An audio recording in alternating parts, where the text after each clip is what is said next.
Welcome student, मैं हूं तांडेव Satpura IT माजापुर Balaghat. Student, आज का जो प्रैक्टिकल है सिंगल फेज परिणामीटर की दक्षता ज्ञात करना और उसका वोल्टेज रेगुलेशन ज्ञात करना। स्टूडेंट तो विभिन्न लोड पर हम इसकी दक्षता और वोल्टेज रेगुलेशन ज्ञात करेंगे। Find out the efficiency of voltage regulation of single phase transformer और डिफरेंट लोडिंग। तो दोस्तों यहाँ पर विभिन्न प्रकार के लोड पर सिंगल फेज ट्रांसफार्मर के दक्षता हम ज्ञात करेंगे। तो सेट इंस्ट्रूमेंट्स में देखें और मटेरियल्स में देखें तो कॉम्बिनेशन प्लायर लगेगा, हमें cutting plier, student screw driver लगेगा, सीरीज टेस्टिंग बोर्ड की आवश्यकता होगी, बियॉन्ड टेस्टर की आवश्यकता होगी, स्टूडेंट हमें मल्टीमीटर की आवश्यकता होगी डिजिटल टाइप का, और टर्म टेस्टर का यूज करेंगे। दोस्तों मल्टीमीटर यूज करना, टर्म टेस्टर यूज करना बहुत जरूरी है स्टूडेंट ये लाना, क्योंकि यदि हमारा अमीटर वोल्टमीटर की सही रीडिंग ले रहा है तो आप मल्टीमीटर से चेक कर सकते हैं। स्टूडेंट इन्फ्लेशन टेस्ट की आवश्यकता होगी। मोस्ट इंपॉर्टेंट जो है स्टूडेंट यहाँ पर 1 kVA का ट्रांसफार्मर है। ये जो 1 kVA का जो ट्रांसफार्मर है यहाँ पर ये डाउन ट्रांसफार्मर होगा।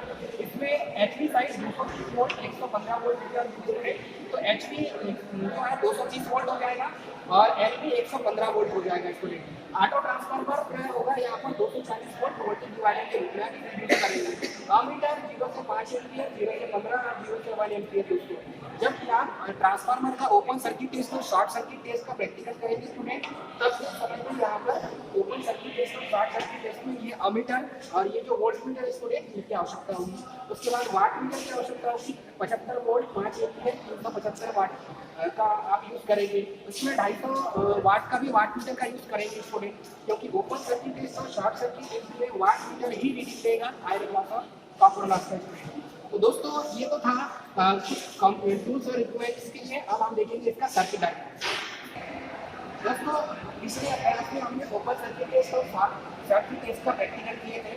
इसी में ओपन सर्किट टेस्ट और शॉर्ट सर्किट टेस्ट का जो इसमें आयरन लॉस और कॉपर लॉस का मान इसमें रखेंगे। दोस्तों तो सबसे पहले यहाँ पर हम एक ऑटो ट्रांसफार्मर यूज करेंगे स्टूडेंट। ये ऑटो ट्रांसफार्मर है और ऑटो ट्रांसफार्मर में यहाँ पर सबसे पहले अमीटर यूज करेंगे जिसकी रेटिंग होगी रेंज होगी 0 से 10 एम्पियर तक स्टूडेंट। उसके बाद ये वाट मीटर है और वाट मीटर में 0.5 लेगिंग और 0.5 लेगिंग पावर फैक्टर यहाँ पर मान रखेंगे स्टूडेंट। वोल्ट मीटर लगेगा इसमें प्राइमरी साइड में, यहाँ पर एलवी साइड में हम यहाँ पर ammeter volt meter watt meter का कनेक्शन करेंगे स्टूडेंट। ये जो वोल्ट मीटर होगा 150 वोल्ट का होगा।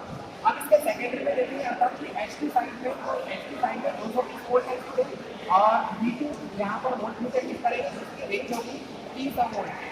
अमीटर का जो रेंज होगा 0 से 5 एम्पियर होगा स्टूडेंट।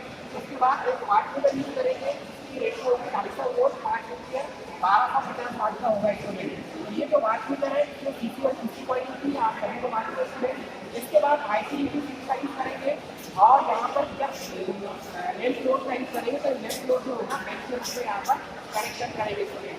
तभी हम यहाँ पर ट्रांसफार्मर की दक्षता निकाल सकते हैं। तो आयरन लॉस जो है ओपन सर्किट टेस्ट हो जाएगा और copper loss short circuit test हो जाएगा स्टूडेंट।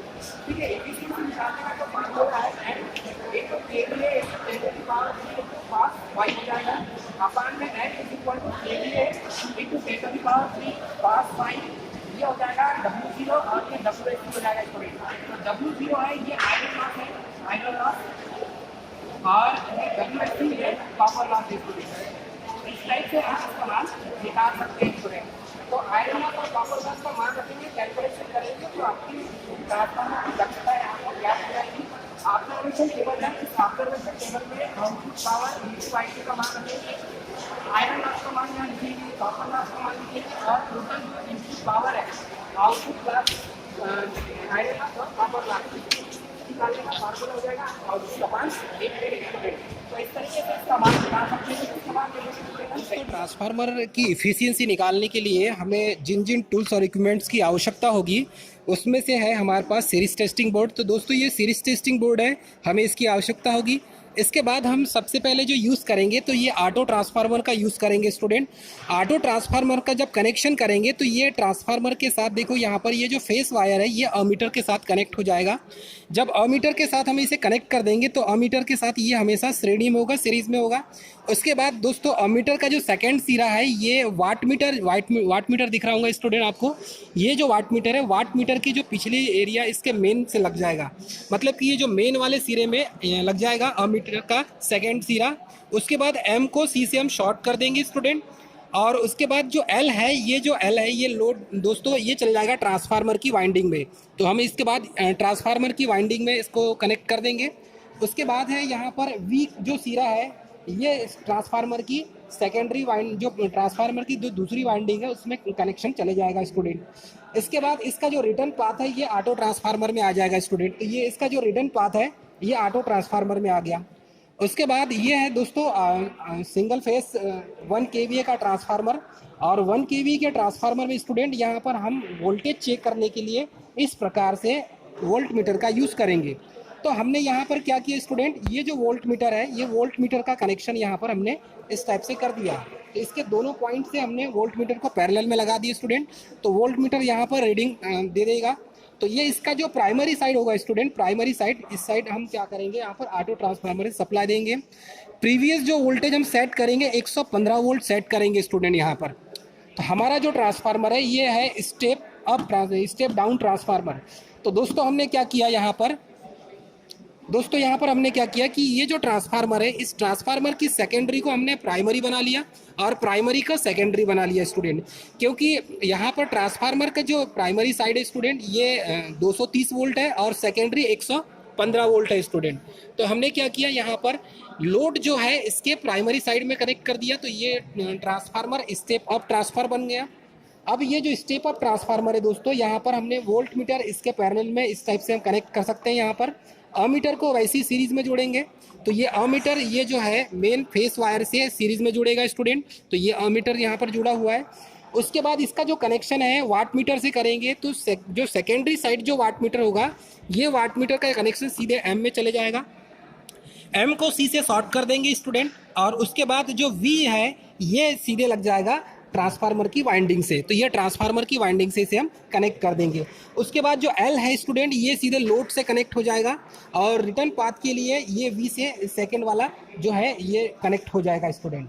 उसके बाद जब कनेक्शन करेंगे तो हम ये वाट मीटर जो है और वाट मीटर फर्स्ट और वाट मीटर सेकंड ये दोनों रीडिंग देंगे। तो हम यदि हम इसकी एफिशिएंसी निकालना चाहते हैं तो एफिशिएंसी किस टाइप से निकालेंगे, आउटपुट अपॉन इनपुट इंटू 100। तो वाट मीटर, प्रथम वाट मीटर की रीडिंग और द्वितीय वाट मीटर की रीडिंग को हम आउटपुट अपॉन इनपुट इंटू 100 करके एफिशिएंसी निकाल सकते हैं स्टूडेंट। ये है लोड बैंक। तो यहाँ पर हम लोड बैंक जैसे जैसे एक एक लोड को हम यहाँ ऑन करेंगे, जैसे 200 वाट का लोड कनेक्ट करेंगे स्टूडेंट, जब ऑन करेंगे तो ये लैंप जलने लगेगा। और ये जो वाट मीटर है ये वाट मीटर यहाँ पर रीडिंग दिखाएगा स्टूडेंट। और इसकी रीडिंग को हम नोट करेंगे। तो इस टाइप से कैलकुलेशन हम यहाँ पर कर सकते हैं। ट्रांसफार्मर की इफिशियंसी निकालने के लिए ये ऑटो ट्रांसफार्मर है। ऑटो ट्रांसफार्मर को स्टूडेंट हमने 115 वोल्ट में सेट किए हैं। तो यहाँ पर आप देख सकते हैं ये हमारा वोल्ट मीटर है और इस वोल्ट मीटर में हमने 115 वोल्ट सेट कर दिया है स्टूडेंट। ये जो ट्रांसफार्मर है ये ट्रांसफार्मर में 115 वोल्ट हमने सेट कर दिया है। उसके बाद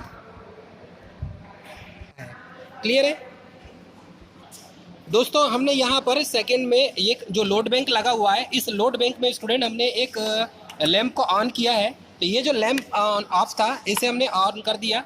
अब यहाँ पर हम अमीटर की, वाट मीटर की और वोल्ट मीटर की रीडिंग नोट करेंगे स्टूडेंट। तो हम यहाँ पर अमीटर की रीडिंग लेंगे। तो अमीटर की जो रीडिंग है स्टूडेंट यहाँ पर 1.5 दिखा रहा है।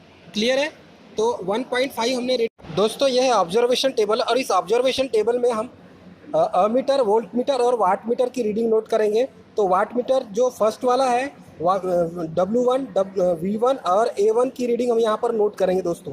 तो अभी हमने रीडिंग नोट किया था अमीटर की, तो ये दिखाया था 1.5 एम्पियर स्टूडेंट। अब वैसे ही वाट मीटर की रीडिंग नोट करेंगे और वैसे ही हम वोल्ट मीटर की भी रीडिंग नोट करेंगे। तो वोल्ट मीटर की रीडिंग स्टूडेंट हमने यहाँ पर नोट किया तो 115 वोल्ट हमने वोल्ट मीटर की रीडिंग नोट किया स्टूडेंट। और दोस्तों जैसे ही हमने एक लैंप को हमने ऑन किया लोड बैंक में, तो हमारा जो वाट मीटर है ये रीडिंग देने लगा। तो लगभग स्टूडेंट ये जो है वाट मीटर 140 वाट के आसपास रीडिंग दे रहा है। वैसे ही हम वाट मीटर सेकंड का रीडिंग नोट करेंगे। और वाट मीटर सेकंड का जो रीडिंग है स्टूडेंट वो लगभग यहाँ पर यदि हम देखेंगे तो 100 के ऊपर दिखा रहा है, अर्थात कि 115 के आसपास इसकी रीडिंग नोट करेंगे स्टूडेंट। अब हम वोल्ट मीटर 2 की रीडिंग नोट करेंगे। तो ये जो V2 वोल्ट मीटर है जो सेकेंड साइड में लगा हुआ है लोड के साइड में स्टूडेंट, इस वोल्ट मीटर की रीडिंग नोट करेंगे। ये समथिंग स्टूडेंट, ये जो वोल्ट मीटर है 200 से कम रीडिंग दे रहा है। तो दोस्तों यह वोल्ट मीटर लगभग 180 वोल्ट मीटर 180 वोल्ट यहाँ पर दिखा रहा है। रीडिंग कितने दोस्तों, वैसे ही हम अमीटर की रीडिंग नोट करेंगे। तो ये जो A2 की रीडिंग है ये आ रही है 0.4 एम्पियर स्टूडेंट। तो इसकी रीडिंग यहाँ पर हम नोट करेंगे कॉपी में। दोस्तों यहाँ पर W1, V1 और A1 की रीडिंग हमने नोट किया और W2, V2 और A2 की रीडिंग हमने नोट किया स्टूडेंट। अब यहाँ पर इफ़िशियंसी निकालने का जो फार्मूला है, ये फार्मूला स्टूडेंट परसेंट इफ़िशियंसी, तो ये होता है आउटपुट अपान इनपुट इंटू 100। तो आउटपुट में स्टूडेंट यहाँ पर दिया हुआ है हमारे पास W2 115 वाट और W1 का मान दिया है W1 का दिया है 140 वाट स्टूडेंट इंटू 100। जब हम कैलकुलेशन करेंगे तो दोस्तों 115 अपान 140 करेंगे इंटू 100 करेंगे तो 82.14 आता है। तो इसका जो इफ़िशियंसी हो जाएगी 82% हो जाएगी स्टूडेंट। तो इस तरीके से हम इस मान को निकाल सकते हैं। तो ट्रांसफार्मर की इफ़िशियंसी अर्थात उसकी दक्षता निकालने के लिए दोस्तों यही फार्मूला है, आउटपुट अपान इनपुट इंटू 100। तो ये जो आउटपुट होगा ये W2 का मान हो जाएगा, आउटपुट जो होगा ये W2 का मान हुआ स्टूडेंट और इनपुट ये W1 का मान हुआ इंटू 100 करेंगे। तो कैलकुलेशन करेंगे स्टूडेंट तो मान इस टाइप से निकल जाएगा। दोस्तों इसी टाइप से हम दूसरा मान भी लेंगे। तो इसमें तो इसका जो कैलकुलेशन करेंगे तो इसी प्रकार से करेंगे हम। और कैलकुलेशन में स्टूडेंट यहाँ देखेंगे, यदि W1 का मान 290 वाट हमने रखे हैं, V1 का मान 100 रखे हैं, सेकेंड रीडिंग ली हमने, और A1 का मान 3.3 एम्पियर लिए, वैसी रीडिंग नोट करेंगे स्टूडेंट हम। और W2 का मान 250 वाट और V2 का मान 200 वोल्ट और A2 का मान हमने 0.9 एम्पियर लिए। अब यदि इसकी इफ़िशियंसी निकाल सकते हैं स्टूडेंट हम, तो ये ये निकल जाएगा 250 बटे 290 इंटू 100। तो इसका जब कैलकुलेशन करते हैं स्टूडेंट तो लगभग 86% इसका मान निकलता है। वैसे ही स्टूडेंट हम तीसरे का भी मान निकालेंगे। तो तीसरे का भी इसमें हमने रीडिंग नोट की है, पहले वाट मीटर का 390 वाट, पहले वोल्ट मीटर का रीडिंग नोट की हमने। प्राइमरी साइड में जो वोल्ट मीटर लगा है 90 वोल्ट, 5 एम्पियर की करंट फ्लो हो रही इसमें। और सेकेंडरी साइड जो वाट मीटर लगा है W2 उसमें 350 वाट इसमें रखे स्टूडेंट। और जो है V2 का मान 190 वोल्ट आ रहा है और A2 का मान निकल रहा है 1.3 एम्पियर। दोस्तों जब इसका कैलकुलेशन करेंगे तो परसेंटेज इफ़िशियंसी निकालेंगे हम।